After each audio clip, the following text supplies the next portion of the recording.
Good morning. We're going to get into random stuff today. Let's see. I guess we'll play around with methods a little bit, and we'll get used to the stuff that we've seen inside of classes.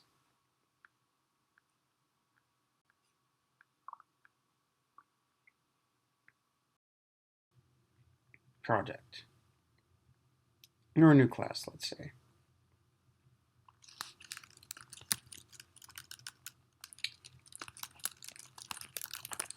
So method practice, something of that sort. Or method class. And let's talk about things like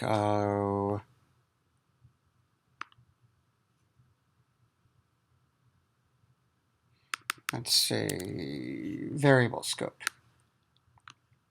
Okay. So right now, let's talk about variable scope. An example of that would be, okay, so what would happen if, say, I have some public variable, let's say even private.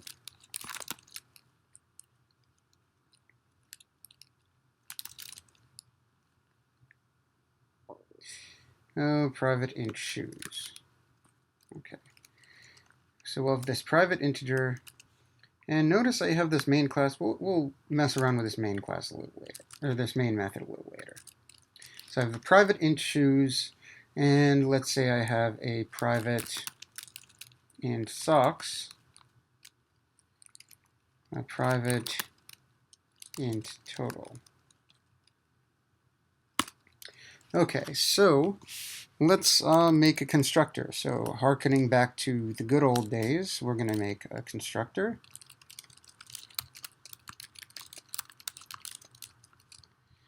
Okay, and here we have no arguments. It's our no argument constructor, and we'll just set shoes equals 0, socks equals to 0, and total equals 0.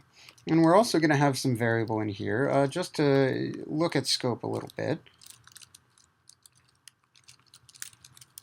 Okay, int x equals 5. And now I'm going to make some sort of method. One moment. I'm going to make some sort of method here. That's a getter. And we'll get an integer. And we'll return shoes. Okay. Public int get socks. Return socks. Public int get total. Oops, not okay. Return total. Okay, so we've made a getter for our shoes, socks, and total. And we could make setters for those as well. And here's a little tip. I can right click. I can go to source. I can do generate getters and setters. And I can choose these three. And I want to generate, so here we need, they will tell you just need setters for those. And so we're going to set these values, and I press OK. And you'll notice that underneath I have my setters, and those are automatically generated. Notice they use the this dot notation that we briefly discussed in class. I'm going to remove that for a second. I'm just going to say int s, int t. And here we're going to just change these to s and this to t. Okay, so right now we have a bunch of setters and getters for these variables I made that are completely arbitrary and random, shoes, socks, and total. And for the set total, maybe if I want to set the total, I'd say total equals, and I'm not going to have X, because why not? Our total is our shoes. And feel free to ask questions as they arise. I believe the chat is up, so look at everything. Make a setter for that, or a getter. At X. And what do I need to return? Well, let's return X. And it gives me an error. Why? Well, it says it can't be resolved to a variable, but I initialized it and declared it up here. So what's the problem? I guess the problem really is that this variable X ceases to exist as soon as these braces close. It is local to this method, to this constructor. If I were to make a new int X here,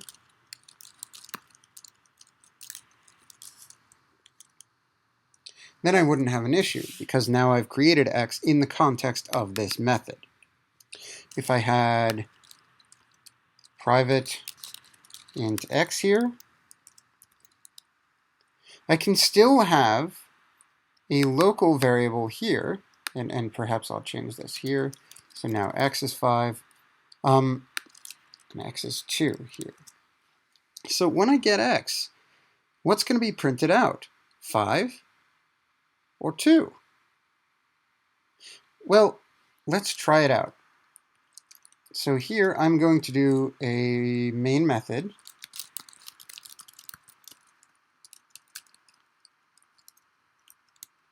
And you're allowed to do this.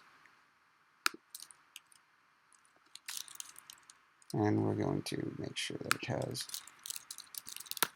our standard arguments. And here I'm going to do something slightly different. Because these are non-static methods, I have to instantiate the class. So I'm going to say method class practice.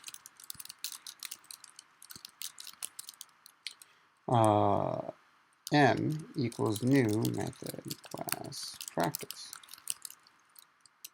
Just as if I'm in a different file, but this time I'm in the same file. It reduces the amount of time I have to take making new files. So let's try this out. Let's see what I can do. I could say m.get x, right? And maybe I'll print that out. Or maybe int x, int a equals m.getx. I can always change that to int x later. And now I'm going to system. Well, let's make a print method first.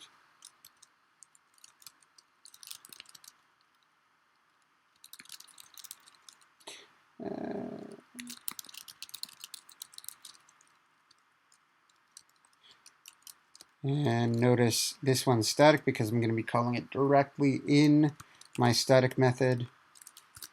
And here I'm going to take in some object int x.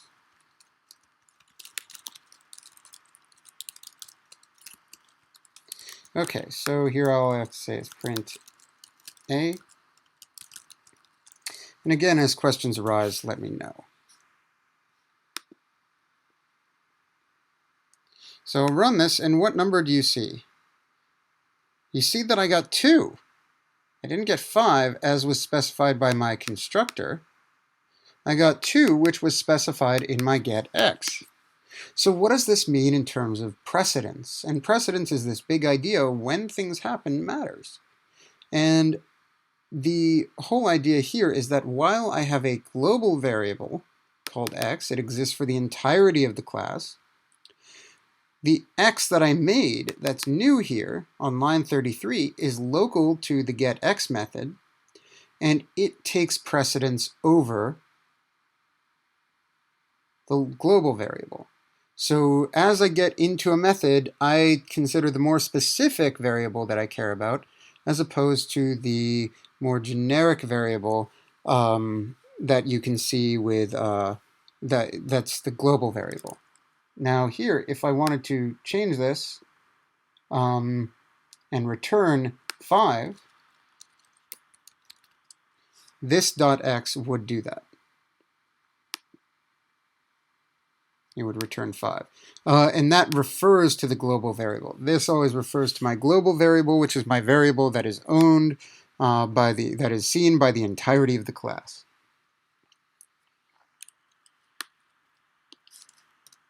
But in this case, now we're referring to our local variable, the one closest to my return, the one closest to this x, and I will run it and I will get 2.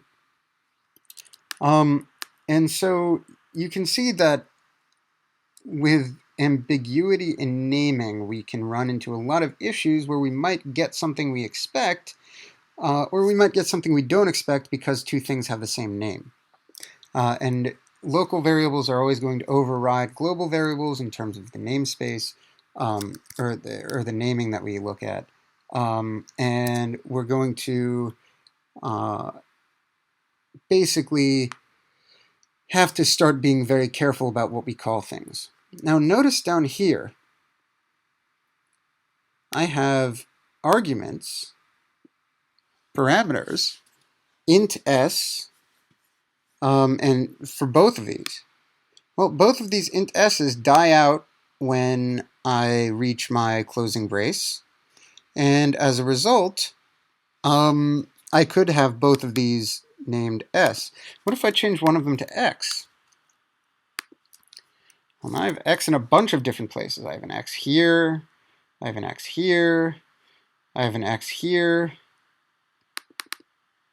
and I have an x up here. Did I call it? Yeah, I'm setting the x up here when I set the class, the method. So if I were to set socks right here, say int a equals m dot set socks, and it's not going to return anything, but maybe I'll print m dot set socks 3. Then I'll print m dot get socks because it's an integer. And so if I run this, well, what value should I get out? Should I get out the x here, which turned into 5, or which saved the value of 5? Should I get the x here, which had the value of 2? Or should I get the x here, which is a part of my set socks method? So what value are you expecting?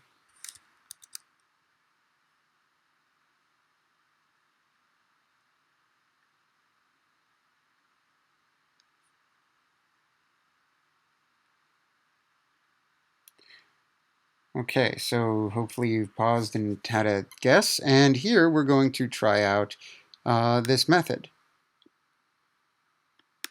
We'd end up getting 3, the one in the argument. That is local to my set socks method. So location matters here, is really what I'm getting at. There's a lot of ways to mess around with these classes, and it's, you can have a lot of fun with it. It turns and make it really complicated. So let's have a look at, let's see, maybe using a loop in here.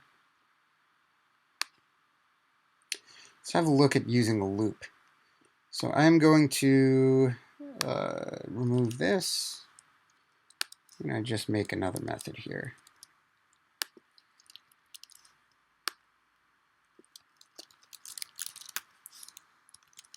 So we have lots of ints, x's, and object x's, and they're all local to exactly where I am. In here, x is an object. In here, x is an int. And that way I can either put an object in here or an integer, and it doesn't really matter. I could print a string.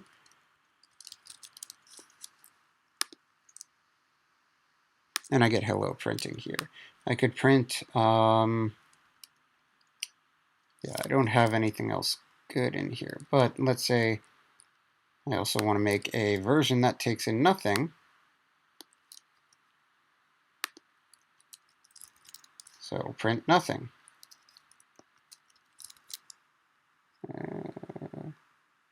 Print an empty string. That way I get nothing out. Okay, so here's the thing. I have all this stuff here, and before I want to move on, I want to maybe comment this, because this is a little crazy. Like here, maybe I'll put my java.comment, comment, and I'll say, you know, author is Mr. MS, and we have this is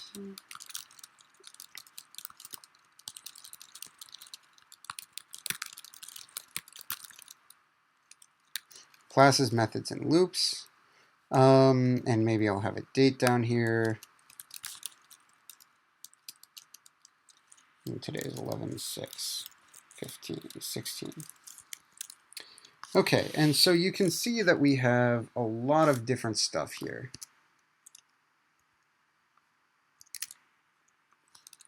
That I could comment.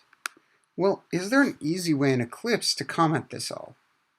Well, certainly there's no easy way to comment it descriptively, but there's a good way to set it up so I don't have to keep doing some of the difficult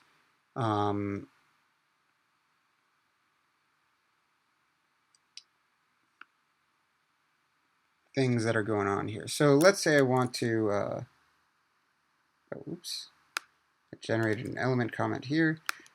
Here, what I can do is I can say, okay, well here I'm going to generate, under source, generate an element comment. And it'll create a java.comment above with the parameter I care about. I could just again do that, and it would have no parameter. I could do this, and it would have the parameter x here, which is an object, and I'd have to describe all of these. But as we move more back into classes, you're going to have to comment all of your methods in your classes. So here, for instance, I'd say the number of shoes to set modifies number of shoes. And it doesn't have to be complicated, but it has to be enough that I could figure out what's going on from your comment. So setters and getters are pretty boring there. They're not difficult to comment, but they have to have comments. Okay, now let's write a method that does something with the number of socks and shoes. Or let's move to a slightly different example. So that's my socks and shoes method. Maybe someone's doing a sock and shoe drive like the robotics team is this week. But let's look at something like we would see in a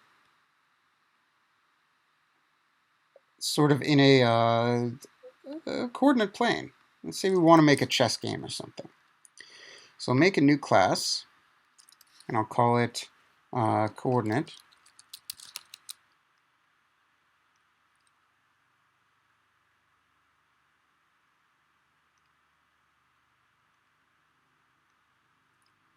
And we will coordinate grid, and we'll have to browse for a folder. Let's say examples. Okay, and finish. Okay, I'll be right back in just a moment.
Okay, back to business. So we have a class called coordinate grid.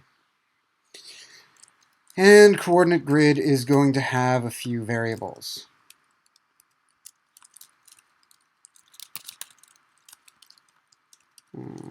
Int x, private int y, and let's say private monster location. Okay. And it is going to be a type int.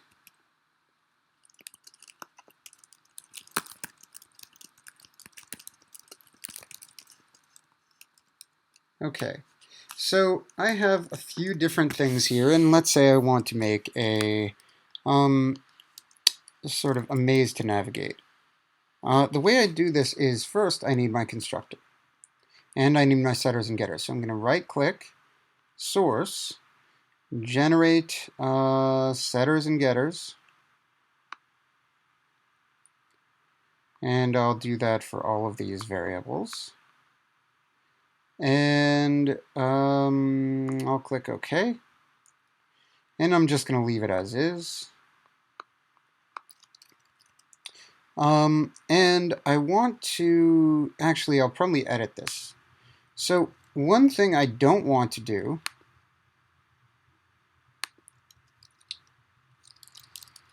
is have my x value be less than 0. So if input is less than 0, or is greater than or equal to 0,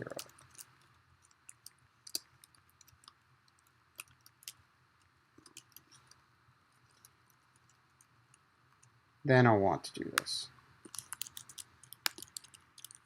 So that's sort of a way to limit whether I'm going to accept an input for my x value. And the same thing would go for y.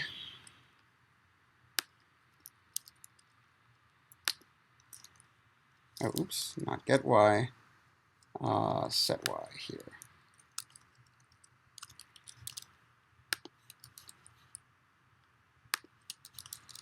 And notice these local variables input can exist in multiple places because they disappear as soon as we reach these braces.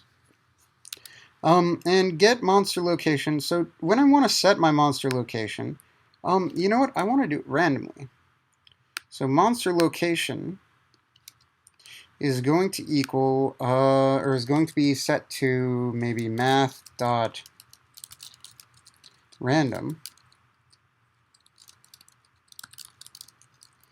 +1, and maybe we'll do an integer of this.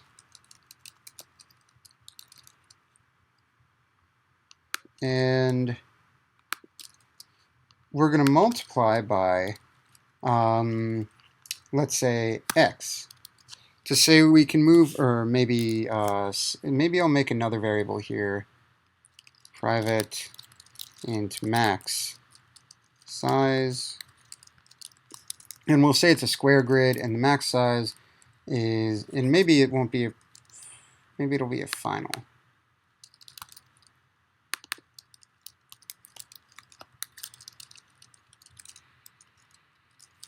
Maybe our grid size is 5. And notice it doesn't matter if I set this to private, it's a max size, it's going to be a final variable. Okay. And I mean, I could set it to private. And let's see how we use this. Well, here maybe I'll say times max size, like that. So that way we only go up to 5 for our x monster location, and I'll do the same thing over here.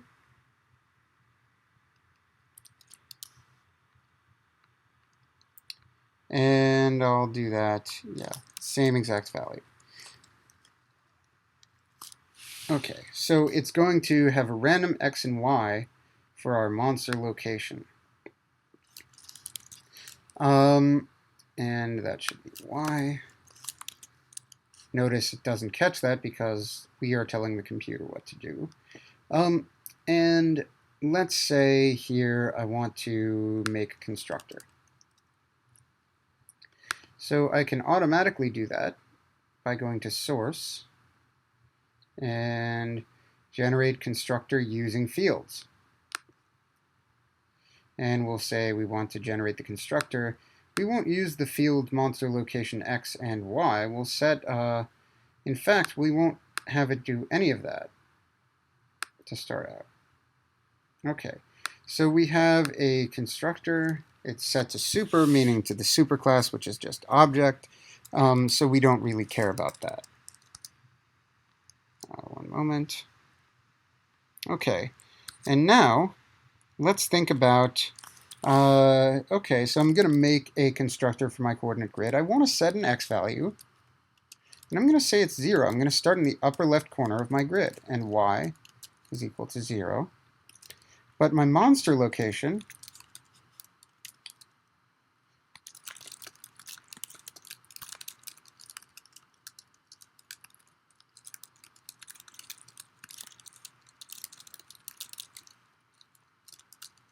might do that.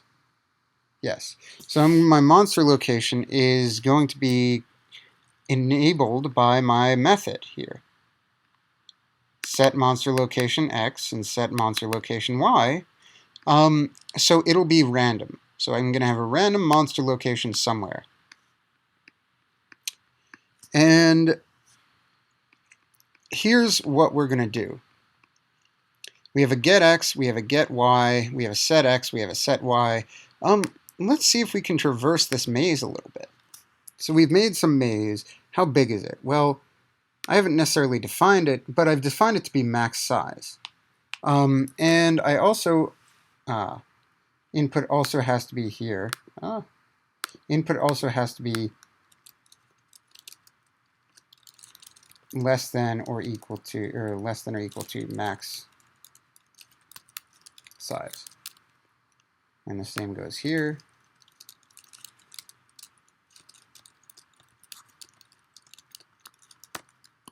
I'm setting limits on how I can move here. And the limits on how I can move are, well, maybe my input is going to be, between 0 and my max size, including 0 and my max size. So really I have a grid that looks like, maybe I'll say less than my max size. So 0 through 4. So if I were to make this grid, it would be something like,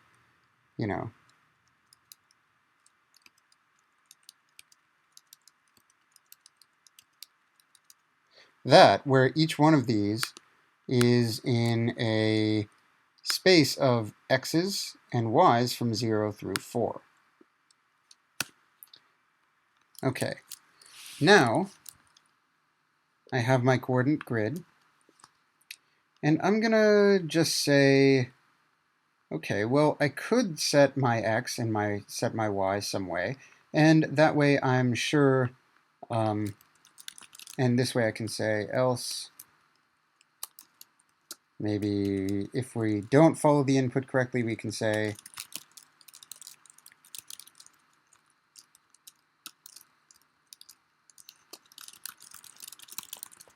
you can't go there.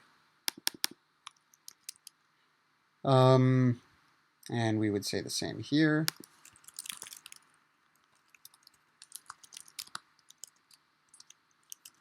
Okay, so everything's formatted well. Again, I would want to set some comments. Here I would say sets a y value based on some parameter, limits between and max size. So if I want to do interval notation here, I could do something like this. If you remember this or are seeing this in math, that's what you'd have a look at. And I might do this same, and then I describe the value, the location to move to. So here, I have an if statement. I'm using it in a setter. And here I'm putting this, maybe I'll do that, and this would set the x value based on some location. And so here we have a lot of setup. But this setup is going to let us do some interesting things like look for a monster in a grid. So now I'm going to make a new, I'm going to make a new class. This new class is going to be called game. And we'll have a main method. And in here, I'm going to make a new coordinate grid.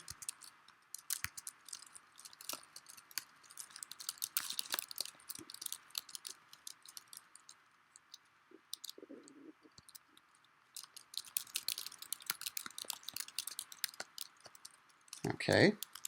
And here's what's going to happen. I'm going to say, okay, well, my game has some initial values. What initial values does it have? It has an x and a y set to 0. I'd have to go through and use all my setters and getters, all my getters really, but I could just go to source, and I'm back in coordinate grid. Source, and I can, I believe, generate toString right here. There we go. And it's going to involve all of the main information. Okay, so this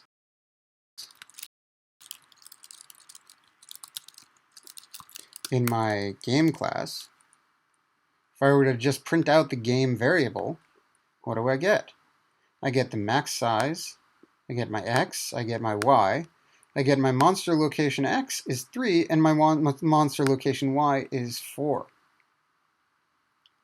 So here, what I can say is oh, that'll have all sorts of information about the class. And you can modify that if you want. I could go in here and I could say, oh, well, I want to say maze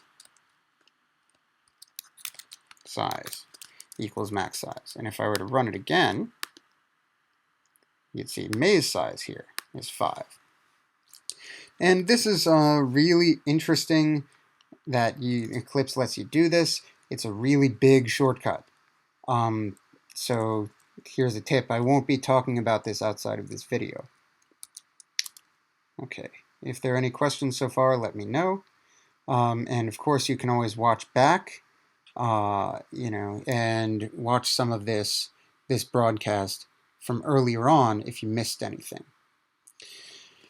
So now I have this complicated class. It has all sorts of information. And now I'm going to use this to traverse the maze to find the monster. And it's going to be a little boring compared to things that you could do on your own. But let's say I want to make a loop to move through the maze.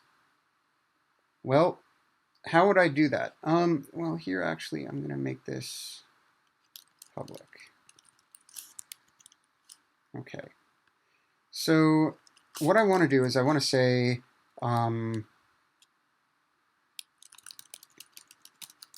for, well, we have a grid, right? Int x equals 0, x is less than game dot max size, and yeah, that'll be fine, and then x plus plus. Okay. And then for int y equals 0, y is less than game dot max size, y plus plus. And if you can, run through and think to yourself, what is this doing? Well, all it's doing right now is it's moving my x along up until 5, and then it'll stop. So it'll go 0, 1, 2, 3, 4, and then it will stop executing. And inside, each time it does that, it's going to go y, 1, 2, 3, 0, 1, 2, 3, 4, and then it'll stop executing. And so we have this double loop where we're moving along a maze. In which direction? Well, we're moving along the columns of the maze. So I'd be moving that, that, that, that, that, and I'd move back up, that, that, that, that, because I'm moving my y position more sooner than I'm moving my x position. And I can keep doing this.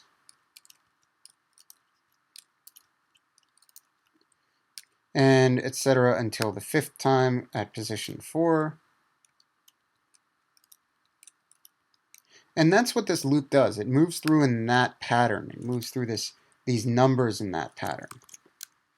But really, we want to check things, don't we? We want to check if, and I could use my own exposition, the game's exposition, but really I want to say, just to use the game.setX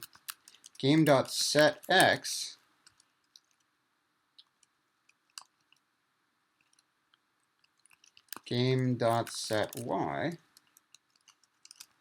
and here all I can do this. I can do set x and set y. And then I can say if game.getX, and actually I'm going to do this at the, yeah, I'll do this here. If game.getX equals game.monsterLocationX, then game.get monster location x.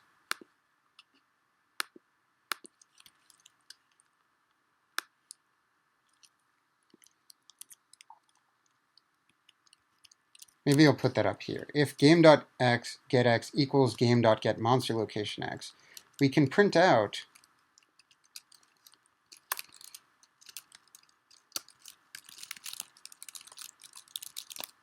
some message.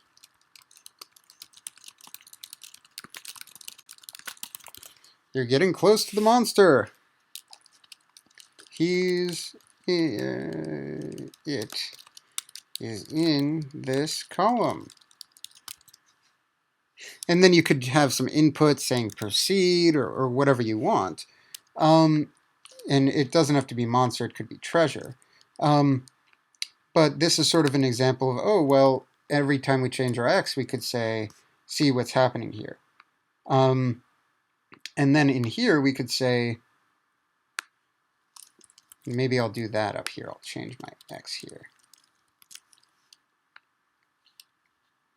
And then I might say if game.getY equals game.getMonster location y,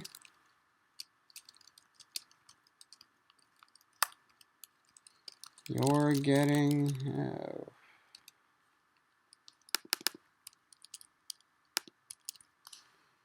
you're getting close to the monster. It is in this row, right? And we'd set the y. But we'd say, maybe that'll be an else if. And we'll say if game.getY equals this,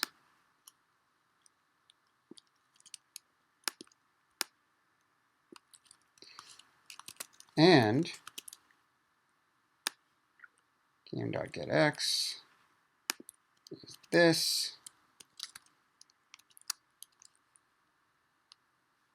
what should I do? Well, I'm on the monster, so I'll say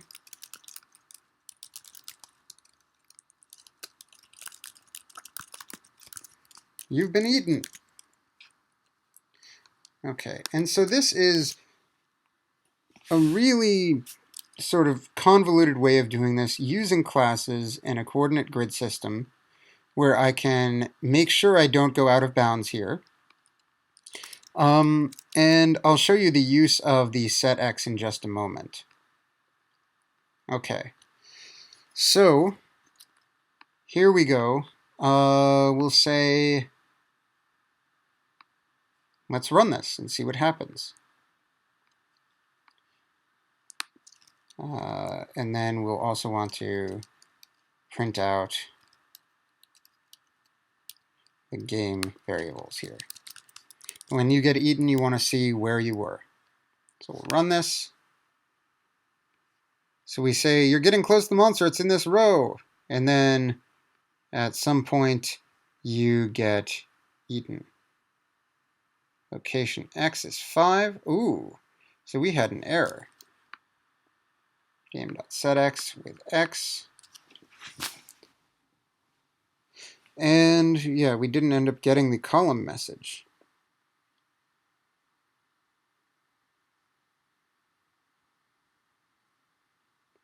Let's run this again in just a moment. But each time, instead of doing that, every time I move through the loop, maybe I'll do a, here's my while loop. Maybe I'll do a thread.sleep 1000. Then we'll mouse over, add the throws declaration, and we will run this.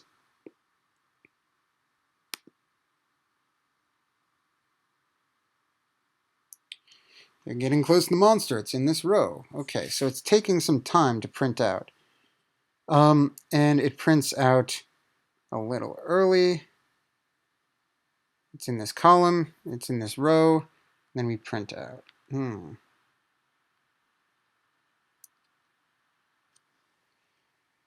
So we see the max size, x is 1, y is 3. Monster location 1 equals 1, y equals 3. Okay, that's fine. And it went through again because we didn't end up saying to quit. And there is a way to say quit here. And it is, I believe it's system.exit 0. Is that it? Let's run this. It's running, it's running, it's running, it's taking some time. Maybe we want to have a message indicating that it's running. But at most, this should take how long? 25 seconds because we have 25 iterations. So this is running through, running through, running through. And it goes to the end. So we have an issue with our monster location. Monster location X and Y were both 5. So I can go back here and I can say, oh wait, instead of adding 1, because I want to go down to 0, I can edit this so that I don't add that +1. And then that'll give us a game that'll sort of work better. Here I also want to say,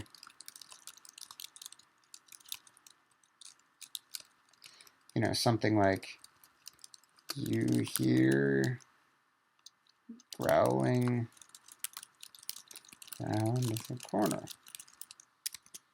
if we're moving through a maze. So I can run this, you're getting closer, you hear growling, you hear growling, you're getting closer, it's in this column, it's in this row.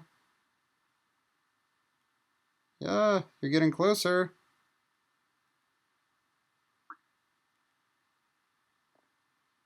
We're running through, we're running through.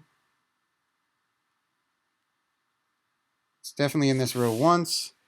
And we had 0 and 4. You did not get eaten somehow. And so we say if game.getY equals game.getMon and game.getX is monster location X. Okay, well, you get the idea here. We can make this sort of game where we're walking through this maze based on things that we've set, using both loops and conditionals. If you wanted to see, let's change this to 100. So we'll run again. Okay, so you've been eaten. and it quits. System.exit 0 quits it for us. So we're at 0, 1, and we get E. Okay, so in this case, you could have something where you're taking this value and you say, let's say we're not measuring max size, let's say we say 6 here. Well, what would happen here if we were saying 6 here, and then maybe we say this is y is less than 1. We'll run this. Let's run again. It says you can't go there. And part of the problem is that, okay, so we can't go there. It'll print it out, but it won't actually prevent us from increasing our x here.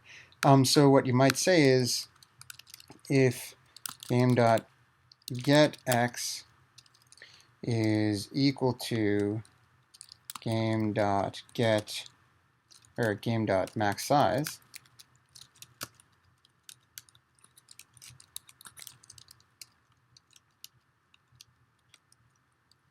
maybe I can do a game.set x, and I could say x minus minus. Or I could break out of my loop. Something like that. So if I were to run this, you can't go there, and it should break.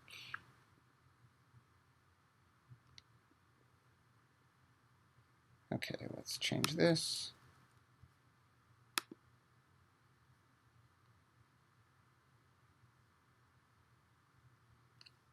Okay, x equals 0, y equals 0. So we're not incrementing quite the way we want to, because of where my sets and gets are. But that's fine.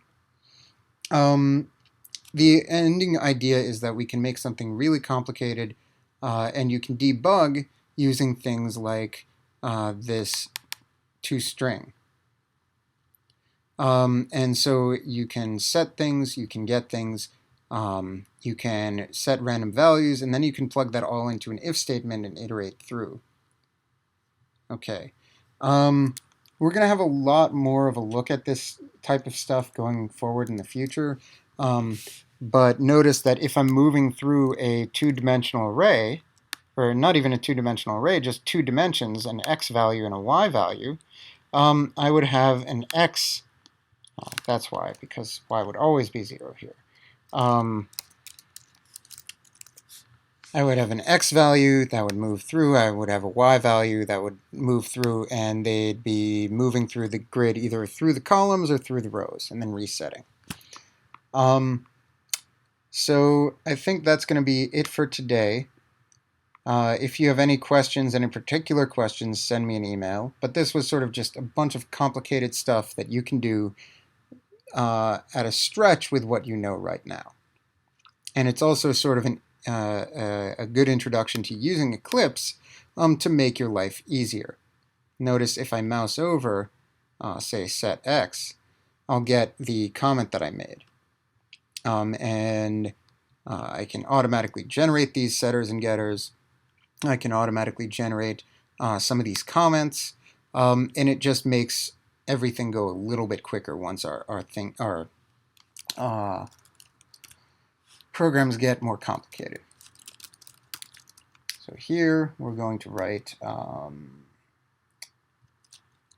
grid system for finding a monster maze. And then, I'd have my date.